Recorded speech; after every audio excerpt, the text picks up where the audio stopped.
All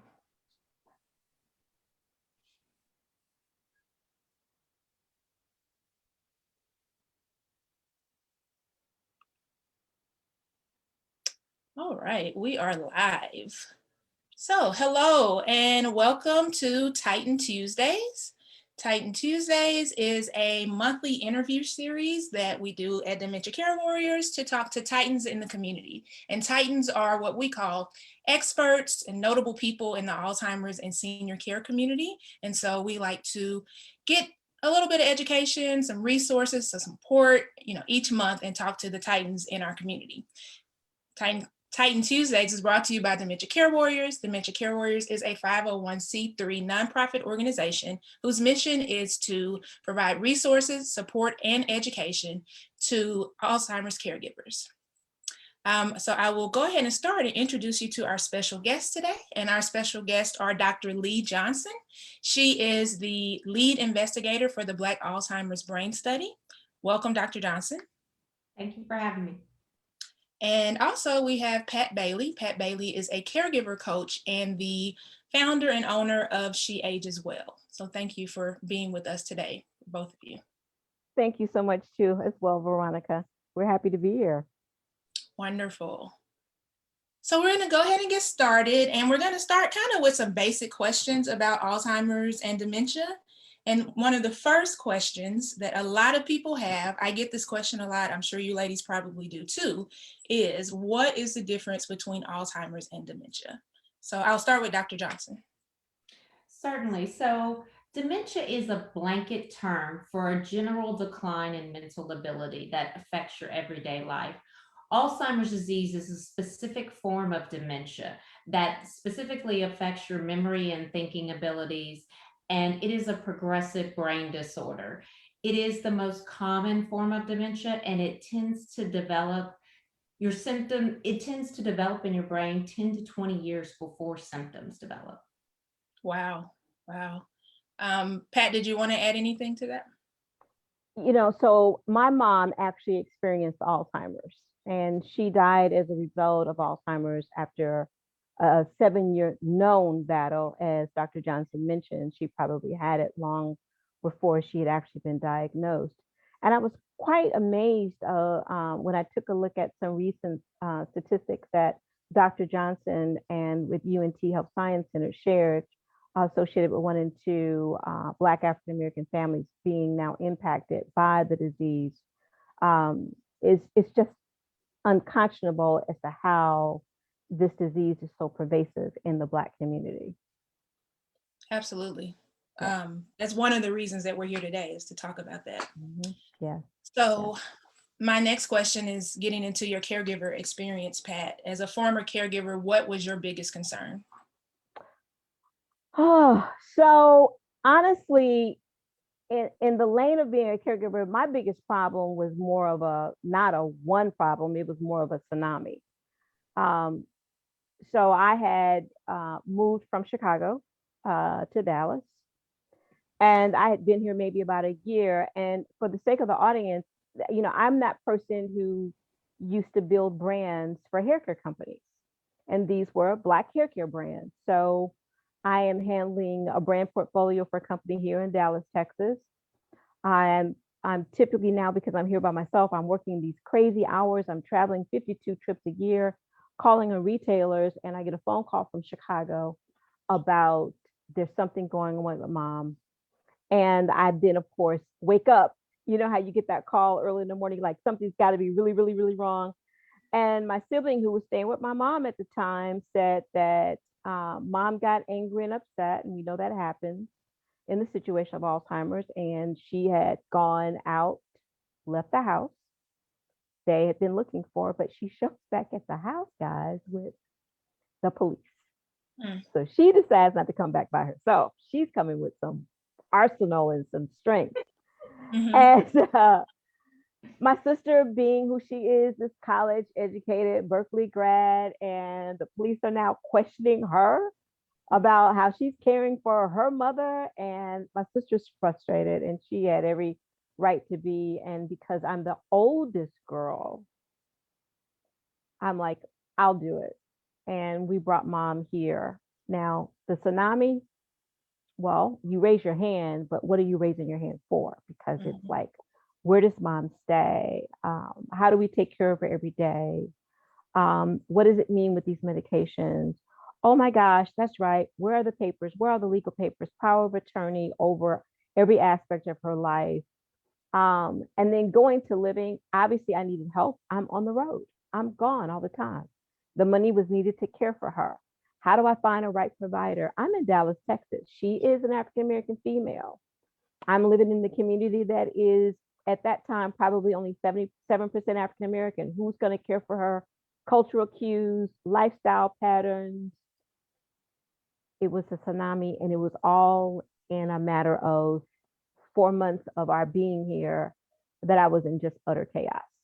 It wasn't just one concern, it was a tsunami, actually. Okay. Thank you for sharing that. I'm sure there are a lot of caregivers who can relate to your story. So the next thing I want to talk about is I want to dig a little deeper into how this disease is affecting the African American community. So Dr. Johnson, can you talk about what some of the causes are, if they're known, or just why this disease and why these numbers are so high for certain communities?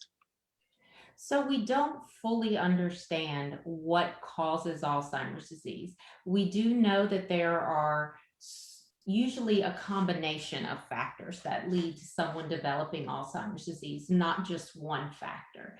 So we do believe that it is the cause of your risk is increased from genetic causes. It can be increased from environmental or lifestyle causes. Just the fact of being a woman increases your risk of developing Alzheimer's disease. So we know that there are some hormonal and reproductive risk factors for Alzheimer's disease as well. Poverty, stress, depression, all of these things can lead to someone developing Alzheimer's disease.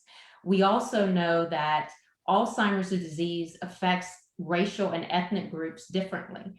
So we do know that African Americans are at a greater risk of developing Alzheimer's disease. But until we understand why that is, we have to study this process and why this is happening more. Right, which is the reason that the study even exists, to answer those questions. Absolutely. You talked about genetics. And so my understanding is there is a specific type of Alzheimer's that is genetically inherited, I guess. Can you talk a little bit about that? What gene that is and how that works? Sure. So there is a genetic risk factor for Alzheimer's disease, but it is a very small part of your overall risk profile. So that's ApoE4, and you get 2 copies of the allele, one from your mom, one from your dad. People who are 3/4 or 4/4 positive have a greater chance of developing Alzheimer's disease by the age 85.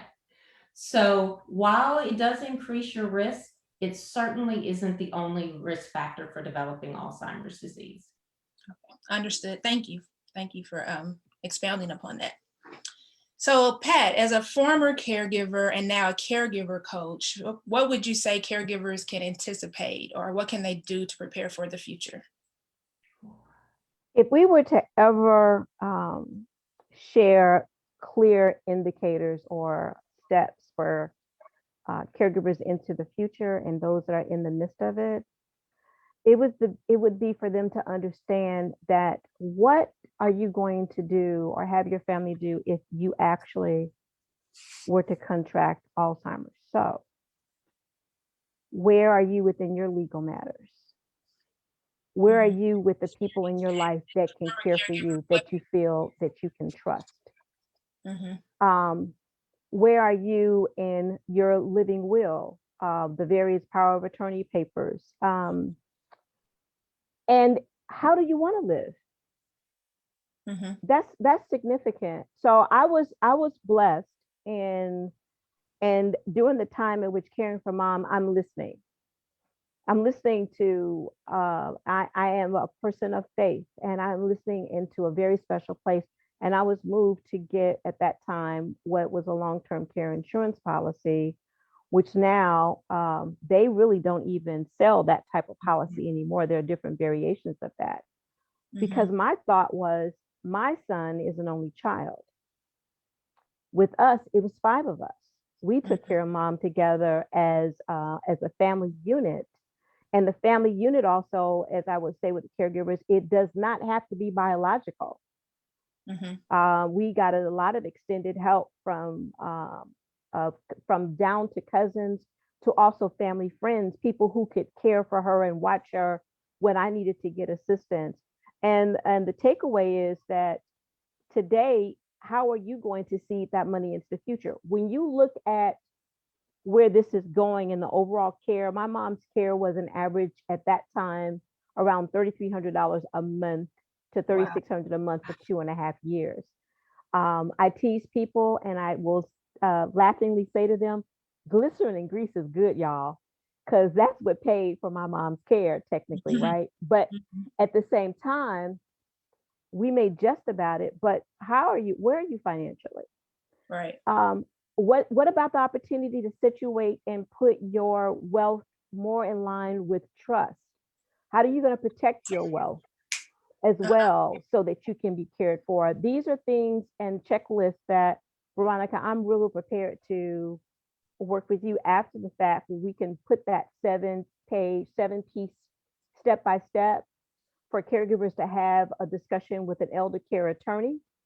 A lot of times, and I know those conversations are initially free, that advice, that initial, but we need to get our business in order, because when it got down to it, a diagnosis of Alzheimer's is a diagnosis of caregiving for a family.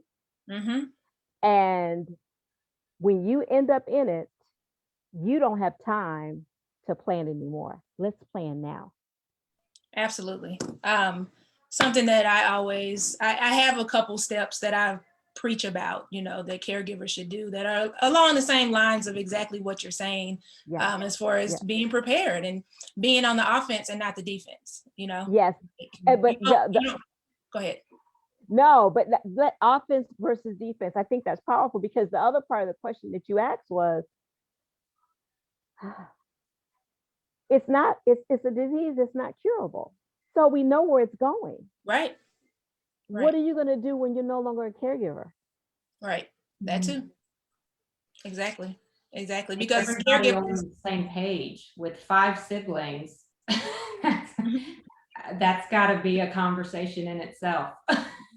It's got to be a conversation. And I got dropped into a situation where I left corporate, started my own company. A year later, my mom dies, and I'm no longer who I was. I wasn't a VP anymore. So who am I? What's my next? Right. Well, God defined my next, obviously, since I'm a caregiver coach. But everyone needs to start thinking about that right now.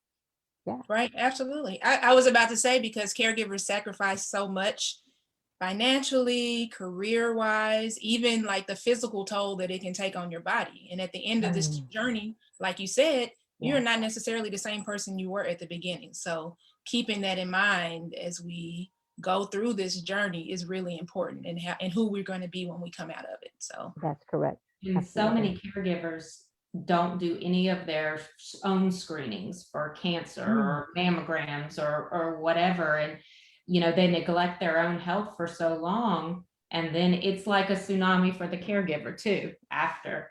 Absolutely. So that's a good point, Dr. Johnson. Yeah, that's a good point for that.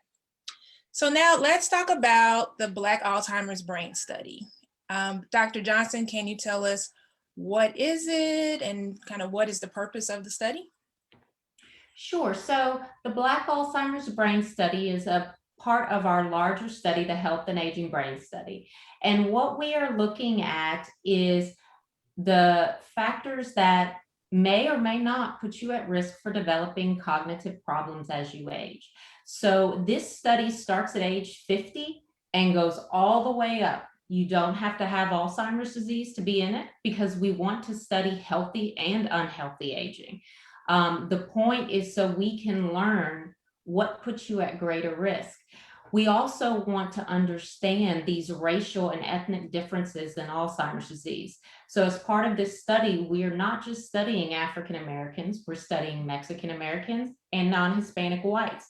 So we can really develop a personalized approach for each individual person and understand the individual risk factors based on everything about you, your sex, your race, your ethnicity, your background, your upbringing, your environment. So this study, participants who qualify, like I said, you only have to be 50 and up. They come in, they do a brief series of memory testing. You're asked some questions just about your general health. You will be asked to do a blood draw, an MRI of the brain, and a PET scan of the brain, which sees if you have any of the plaques and tangles associated with Alzheimer's disease in your brain. You are allowed to have all the results back from the study, or you can have them shared with your doctor if you so choose. And we ask that people come in about every 2 years and redo the study so you can see how you change over time as well. Okay. So I know it's a pretty large study. Like, how many people are you hoping to participate? So we are hoping to have a total of 3,000 participants. Right now, we have just started with the Black Alzheimer's Brain Study to recruit 1,000 African Americans. So we have a long way to go. We need anyone who's willing to join. Okay, perfect. Thank you. So a lot of people are nervous about research studies. It's said that less than 5% of participants in U.S. health studies are Black or African American.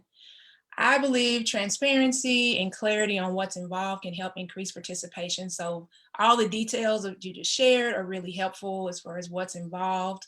Patricia, do you think that trust in trials is an issue that we need to overcome in the Black community? So let's talk about trust. Who do we trust?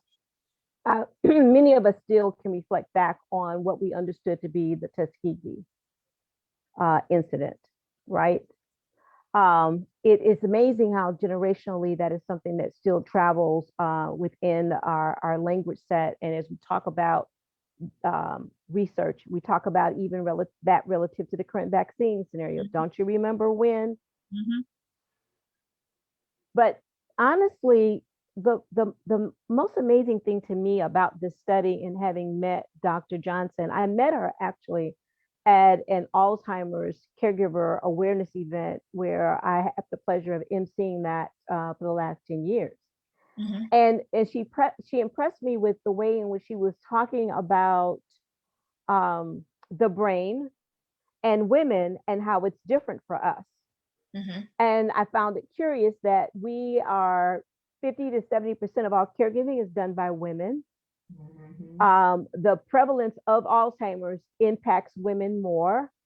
I'm like, I need to talk about her. I need to have an honest conversation since I'm part of outreach in the community anyway. What can we do different? And so the question is, who do I trust? Who do I trust today? Because that was then, and this is now. Mm-hmm. When I look at 1 in 3 seniors over the age of 65 die as a result of Alzheimer's.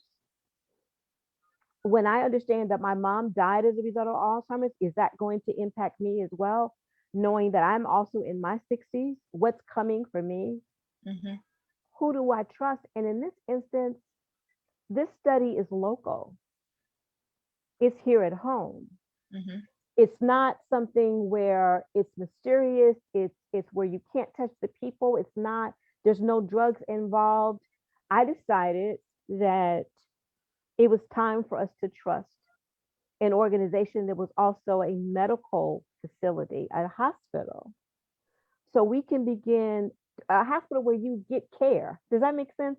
Mm-hmm. You know what I'm saying? It wasn't as if I was trying to align myself with entities that I felt it was about making the money. These are people who are trying to solve the problem. And the fact that they are collaborating, and that collaboration goes back generations as well. These are scientists from across the globe that's trying to solve this problem. And we're impacted the most. So who do I trust? I'm putting my trust with UNT and them helping to find the solution. And Dr. Johnson and I share a thought about one of the original researchers in this particular area. Mhm. Well, yeah, I mean, I would say African Americans have been involved in the fight against Alzheimer's disease from the very beginning. Dr. Solomon Carter Fuller was one of the original pioneering scientists that helped discover some of the pathology in the brain associated with Alzheimer's disease. So this study is part of a collaboration with with scientists from all over the United States and from the NIH and the NIA. And we are getting feedback and collaboration locally and nationally to make sure that we can help develop solutions for African American families. Wonderful. Are there any risk factors associated with the study or the trials? Well, this study, no, you're not given any drugs or anything. It's more of an observational study. We do screen participants. The main thing is with any MRI, make sure that you're safe to undergo an MRI or a blood draw. So you're pre-screened prior to enrolling in the study. Risk factors, there are always risk involved with research, bruises from blood draws, loud noises. The other risk factor is, making sure that everything you have a good time and your confidentiality is protected. And we have a lot of safeguards in place to make sure that all of our participants are taken care of and have a good experience. Awesome. And then just back to just covering the detail, they need to come into the hospital in Fort Worth is where The Health Science Center, yes. The Health Science Center in Fort Worth. And everything they do is on campus. We have recently, UNT has built an imaging center on campus. So really they come to UNT's campus, and over the course of a couple of days, they can complete the study and have the results sent back to them or their doctor, whatever they prefer. Okay. Perfect. So I guess the last question that we have is, how do we become involved? We kind of got the details of what we would be doing or what participants will be doing, but how do they get involved? Well, one thing we need to really wrap our arms around is that we, as Blacks, as African Americans, we have the power to change the future now, right here. So I can think about the opportunity that we can do it for mom, big mama. We can do it for papa, dad. We can do it for our sister, our brother. Considering where this disease is moving over the next, I would say 30 years, 2050, I want to do it for my grandkids. Mm-hmm.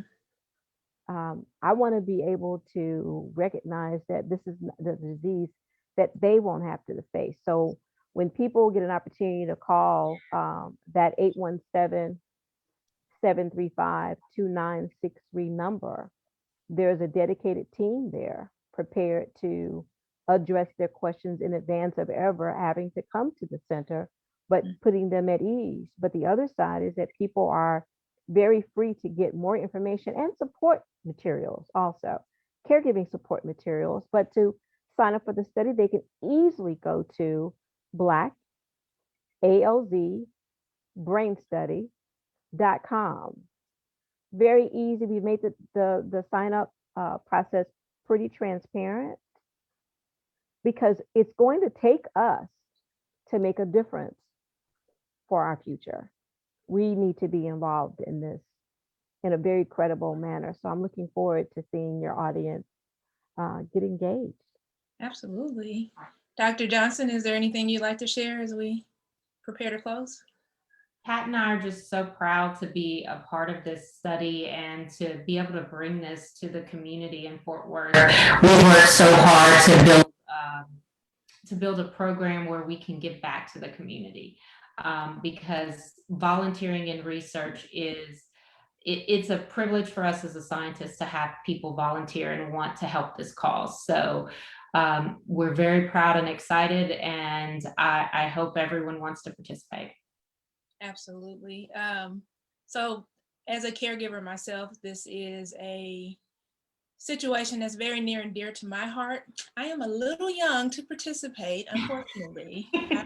I am always looking for the research. The Alzheimer's Association has a website called Trial Match where people can go and find research studies, and that's a resource that we often share here.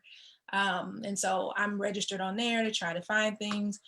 I mean, I'm sure by the time I hit 50, this will probably be over and we will have a cure for There you Alzheimer's. go. Absolutely. There you go. There So you our go. goal, one of the things that we are trying to work on right now is to get the age range drop for this study, because we feel it's important to study Alzheimer's disease across your lifespan, because your risk factors and the things that you're doing at 30 and 40, we know are impacting this. And if we want to get ahead of the game, we've got to start earlier. So we're working to do that, and I'll let you know if we get it funded. Please do. If you need someone to champion for that, I am here. Thank you. I'm also always, I think about biomarkers and at my age and looking at those things and trying to find doctors who that's important to them, because like you said, this stuff starts long before it comes to the surface, you know? So I would be interested to look at my brain now or look at my body now and look 10 years from now and see the differences, even if I'm not showing symptoms of Alzheimer's. What is the difference in what's happening with my brain? So, well, that's brilliant. That's exactly what we need to do to be able to fight this. So hopefully that will become, more common, just like a mammogram. You know, they encourage you to get mammogram, colonoscopies, and all these things before you start showing symptoms of anything. So we want the same thing for our brains. Yeah, that's the whole point, right? Absolutely. So thank you, ladies, for being here today and for talking about this so important topic. And I mean, my passion is Alzheimer's and caregiving, and just, from my experience over the last 8 years as a caregiver. And I hope that one day studies like this won't even have to be a conversation. We will have a cure for this disease, and this will no longer be a conversation. Just to our audience, they've shared how to get involved with the study. You can visit you can visit blackallsbrainstudy.com to get more information. There's a sign up on the website. There's a phone number. You can call and get details. Like they said, they will pre-screen before you even come to Fort Worth to make sure that you qualify. I think this is an excellent opportunity to get involved. We all want to be involved in some way, but a lot of times we don't know how to get involved. So this is an excellent opportunity for you to get involved, for your family, for your children, and for future generations in hopes of finding a cure for this disease. Make sure you're following us on Facebook and Instagram, Dementia Care Warriors. It's just @Care Warriors on both. So you can stay up to date on any great events we have going on, any announcements we have coming up. Thank you for joining us today, and we will see you next month. Thank you so much. Thank you, ladies. Take care. God bless you.